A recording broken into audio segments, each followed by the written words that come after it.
If you are watching this right now, in the middle of something heavy, something that feels like too much, something that came out of nowhere and turned everything upside down, this is for you, not for later, not when things get better, not when you have processed it and found the lesson and come out the other side. Right now, in the middle of it. This is for you, because sometimes the pain gets so deep that words feel useless, explanations feel hollow, and the last thing you want is someone telling you what to think about what you are going through. So before anything else, I just want to say, what you are feeling is real. The weight of it is real. The confusion of it is real. The exhaustion of trying to hold yourself together when everything around you has fallen apart. All of it is real. And it is okay that it is real. You do not have to pretend to be okay right now. You do not have to perform strength you do not have, or find a lesson before you are ready, or be further along in your recovery than you actually are. You are allowed to be exactly where you are. And where you are is somewhere Allah already is. He did not leave when things fell apart. He has not been waiting for you to put yourself back together before He is willing to be present with you. He is here in the rubble with you right now. And there is something important He wants you to understand about what is happening. Not to make the pain smaller, but to change what the pain means. Stay with this. There is a specific kind of pain that is different from ordinary hardship. Most of us know what it feels like to go through something difficult. A disappointment, a loss, a hard season, something that hurts and takes time to heal, but eventually does. This is different. This is the kind of pain where it is not just one thing, it is everything at the same time, all at once. The relationship you built your life around, gone. The career you poured yourself into, finished. The version of yourself you were most proud of, unrecognizable. The future you planned in detail, not available anymore. And when it all goes at once, something else happens too. The ground goes. Not just the specific things that were lost, the sense that there is ground beneath you at all, the sense that anything is stable, that anything is reliable, that you can build something and trust that it will hold, that goes too. And what is left is a feeling that is very hard to describe to people who have not been through it. A combination of grief and shock and a strange kind of numbness that sits over everything. The world keeps going. People keep moving through their days. And you are standing in the middle of it all, wondering how everything can look so normal from the outside when it is so completely destroyed on the inside. And the hardest part is not always the pain itself. It is the questions that come with the pain. Questions that sit underneath everything. That do not go away no matter how many times you try to push them aside. That feel almost dangerous to ask out loud, but that are there regardless. Why is this happening? Why is it happening to me?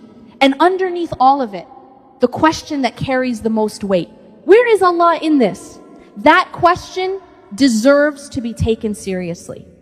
Not dismissed, not answered too quickly with a theological statement before the emotion behind it has been heard. Because when someone asks, where is Allah in this? They are usually not asking a theological question. They are expressing a feeling. The feeling of being alone in the worst moment of their life.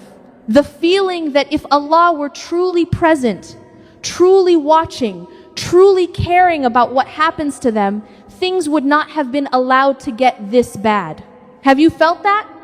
That quiet, desperate sense that maybe He looked away. Or that this is what it feels like to be forgotten. Or that the pain is so specific and so personal that it feels like it could only have come from somewhere intentional. And if it came from somewhere intentional, then maybe this is punishment. Maybe this is what it looks like when Allah is displeased. That thought is one of the most painful things a believing heart can carry. And it is important to say clearly and directly, it is not true. But it is also important to say why it feels so true. Because dismissing the feeling without understanding where it comes from does not help anyone. Here is where it comes from.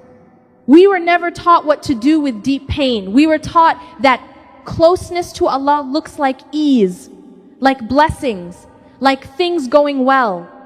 And so when things stop going well, when they go catastrophically badly, the assumption the mind makes is that closeness has been withdrawn.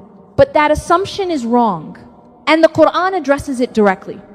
Allah subhanahu wa ta'ala revealed Surah Ad-Duha to the Prophet Muhammad sallallahu alayhi wasallam during one of the most painful periods of his life.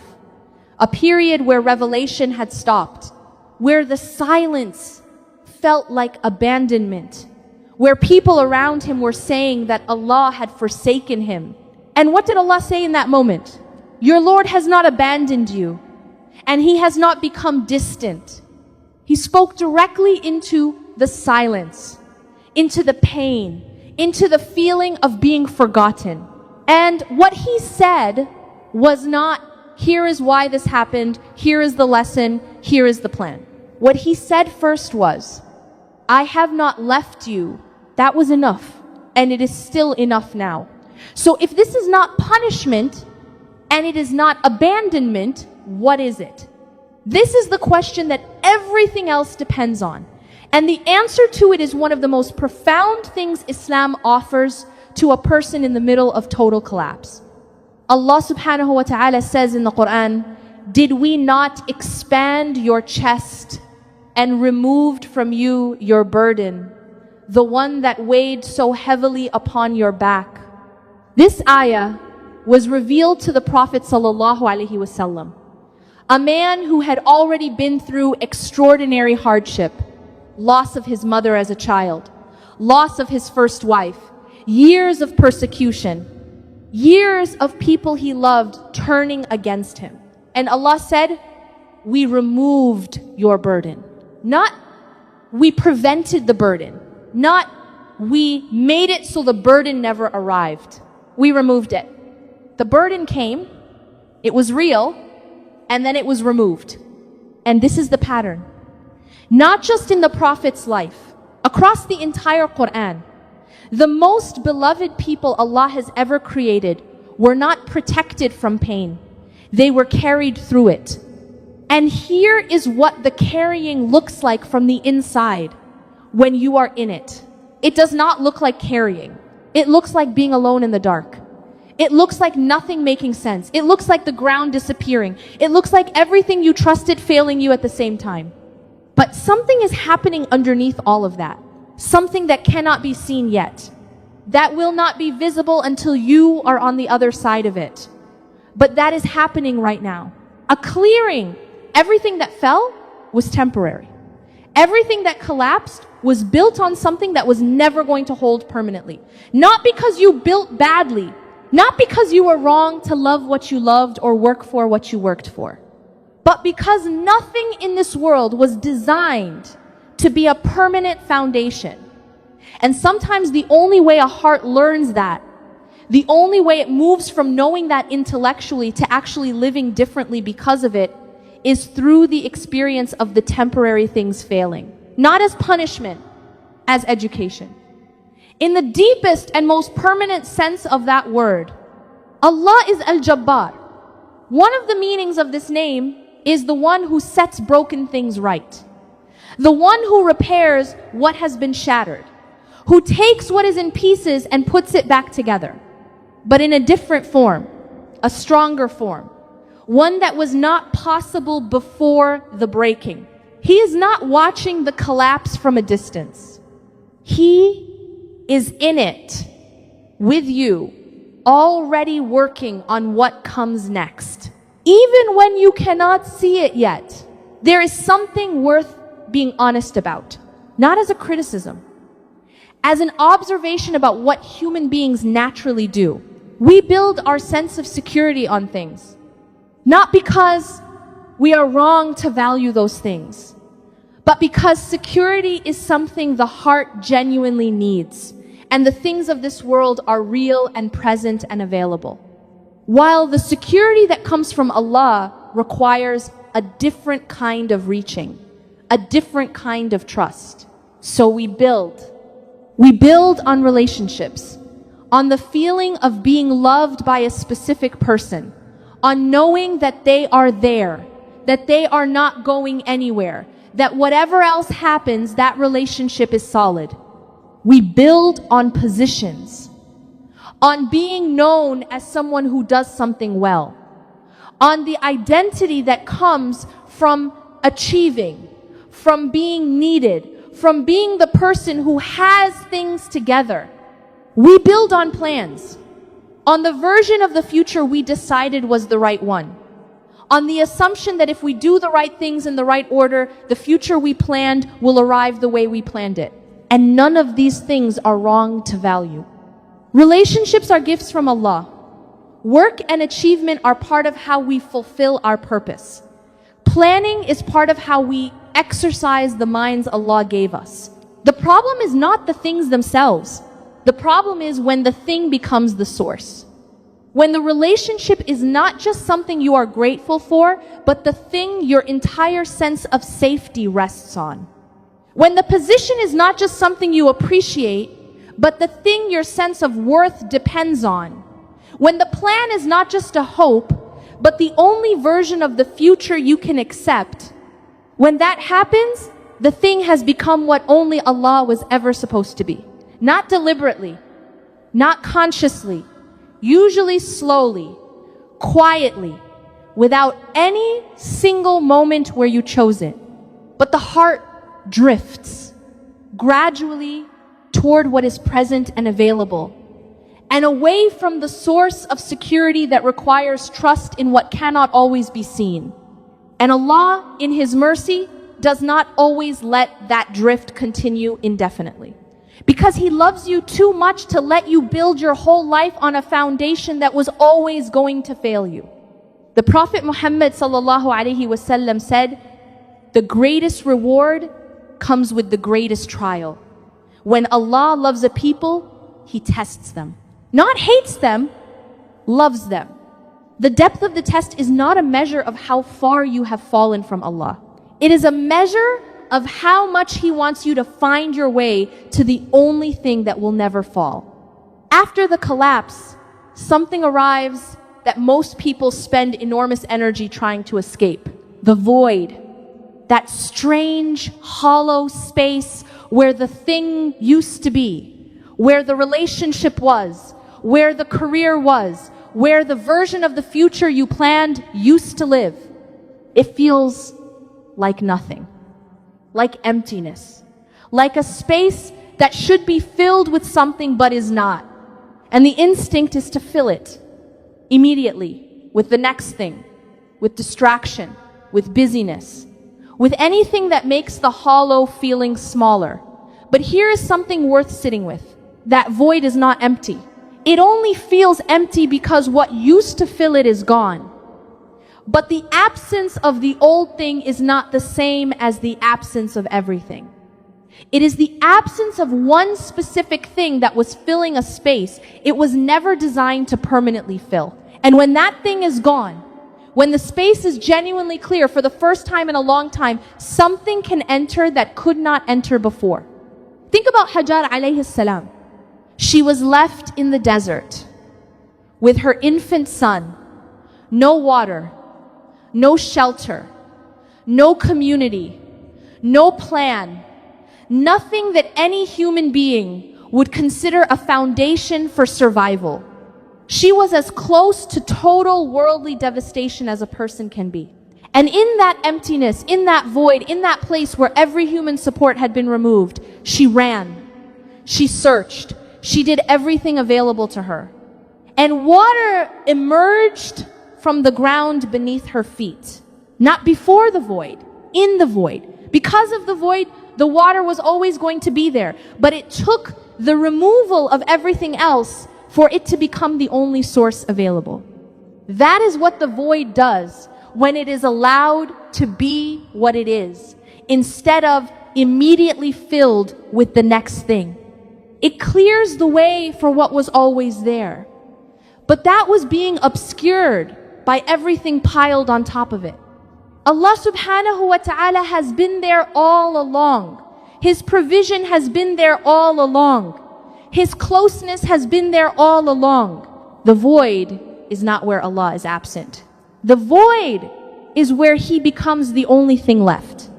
And the heart that arrives at that place, the heart that has nothing left but Allah, often discovers something that the heart surrounded by comforts and securities and plans never quite reaches. That He is enough, not in theory, not as a statement of faith recited from memory, as something felt in the bones, in the chest, in the place where everything else used to be. He is enough. There is a quality that some people develop after going through the worst thing that ever happened to them. It is hard to name exactly, but you recognize it when you encounter it. A settledness, a groundedness, a quality of being present without being desperate, of caring deeply about things without being destroyed when those things change or disappear, of loving people fully while knowing that the love does not have to be reciprocated perfectly in order for the heart to remain intact. It is the quality of a person who has found something that does not move, even when everything around them does. And most of the people who have this quality found it the same way. Not in the good times, in the worst ones. Because the worst times are when the temporary things reveal themselves as temporary. When the foundations that felt solid show their cracks. When the heart has no choice but to reach for something that will not shift. And what it finds when it reaches far enough, when it lets go of everything that was never designed to hold permanently, is Allah. Not as a concept, not as a theological category, as a genuine refuge, as the one thing in the entire universe that does not change, does not tire, does not leave, does not fail. Allah subhanahu wa ta'ala does not burden a soul beyond what it can bear. That ayah is not just a comfort. It is a structural truth about who you are. You are still here, which means you are bearing this. Even if it does not feel like bearing it, even if it feels like you are on the ground and not standing, you are still here, still breathing, still present. And that means you were built for this, even when you cannot feel that you were. And the refuge that this moment is pointing you toward is not a future state. It is not a destination you arrive at after the pain is over. It is available right now. In the act of turning toward Allah, in the middle of the collapse, in the dua made from the floor, in the prayer that feels like nothing but is everything, in the simple act of saying, Ya Allah, I have nothing left and you are enough. That turning, that act of genuine refuge seeking is itself the arrival. You do not have to reach the other side of the pain before you find the refuge. The refuge is here, in this moment, in the middle of the worst of it. Ya Allah is a complete sentence, and it is the most powerful thing you can say right now. There is something that comes after, not immediately, not on a predictable schedule, not in the way you planned or hoped or imagined it would come, but it comes. And what comes is not just a repaired version of what was destroyed. It is not putting the old pieces back together in the same shape. It is something new, something that could only have been built from the specific material of what you went through. The Prophet Muhammad sallallahu alaihi wasallam said, indeed, with hardship comes ease. Not after hardship. With it, the ease is not waiting on the other side of the tunnel. It is being built in the tunnel, from the material of the tunnel, from what the darkness is producing in you right now. And here is what the darkness produces when it is allowed to. Clarity about what actually matters. About what you were spending your energy on that was not worth the energy. About the relationships that are real and the ones that were not. About who you are when everything is stripped away. About what you believe about Allah when the evidence for believing seems temporarily unavailable. That clarity is one of the most valuable things a human being can possess. And it almost never comes from comfort. It comes from the experience of going through something that forced you to see clearly. Compassion. Something changes in a person who has been in the deepest pain. They develop a capacity for genuine understanding of other people's suffering that was not available before. Not because they are told to be compassionate, because they know. They have been there. And that knowing changes how they move through the world. And faith, not the faith that exists because life has been good and there has been nothing to challenge it. The faith that exists because it has been tested genuinely in the fire, and it held. That faith is a different quality entirely. It is not fragile. It does not require constant external confirmation. It does not need things to be going well in order to remain intact. It has already survived the worst, and it knows that it survived. That is unshakable faith. Not the absence of doubt, but the presence of something that the doubt could not destroy. And it could not have been built any other way. You could not have arrived at this version of yourself through comfort and ease and things going according to plan. This version, the one being built right now, in the rubble, through the pain, this is the one that will carry you through everything that comes next. And it is being built from exactly what you are going through. Right now, we have covered a lot today. Let me leave you with 3 things. Simple ones for right now. The first, this is not punishment and it is not abandonment. Your Lord has not forgotten you. He has not looked away. He is here in this with you right now. And what looks like destruction from where you are standing is a clearing, making space for something that was never going to fit while the old things were still in the way.